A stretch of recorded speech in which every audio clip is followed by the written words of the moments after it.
प्यार साथ पाए के बाद कल तोहरे नाम गो चिट्ठी लिख हम, ओ चिट्ठी में लिखब हम तोहरे इंतजार में बानी। ओ चिट्ठी में लिखब का हम तो से बहुत प्यार करीला, ये बात तो हम तो से पहले ही कह दीनी है।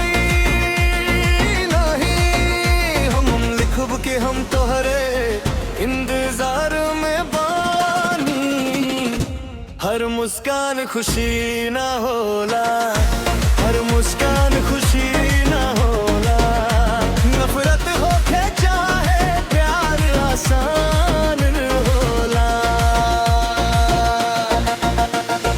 आंसू चाहे खुशी के होके चाहे गम के होके, दोनों के रंग के जैसन होला।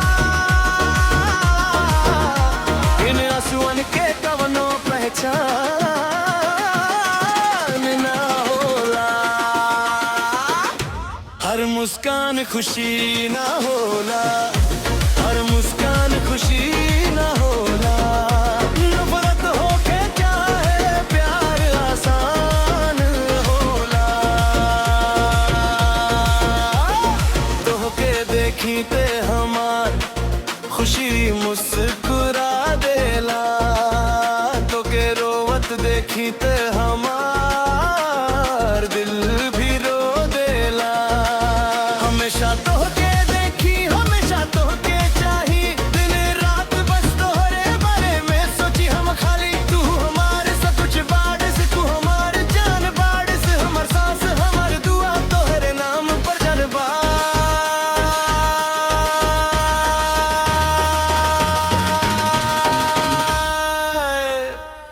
हमसे जुदा होके तोहके तो मेरे टांगे हाथ, एक पल के जुदाई पे साथ पाए के बाद ला तोरे नाम गो चिट्ठी लिखबो।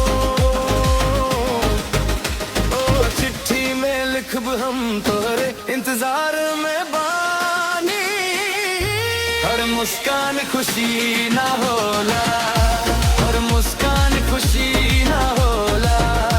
नफरत होके चाहे प्यार आसान होला।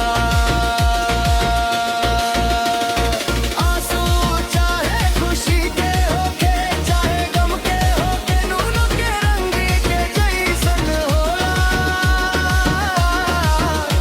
इन आंसुअन के कवनो पहचान ना होला। हर मुस्कान खुशी ना होला, हर मुस्कान खुशी ना होला। नफरत होके चाहे प्यार आसान ना होला।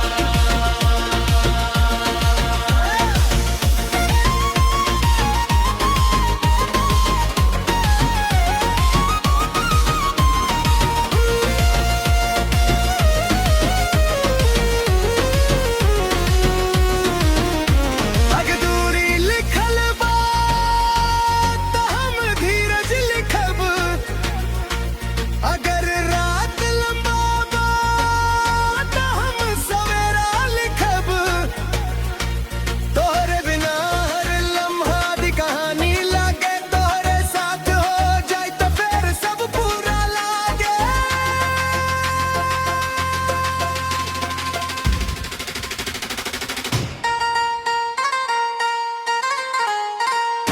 हर मुस्कान खुशी ना होला, हर मुस्कान खुशी ना होला।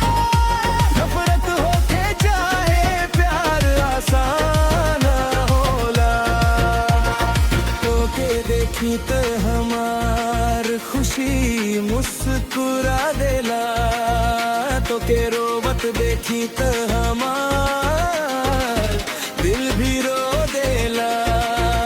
हमेशा तोके चाहिए हमेशा तोके देखी, हमसे जुदा होके गम के दूर जाए के बाद, एक पल के जुदाई फिर साथ पाए के बाद। हर मुस्कान खुशी ना होला।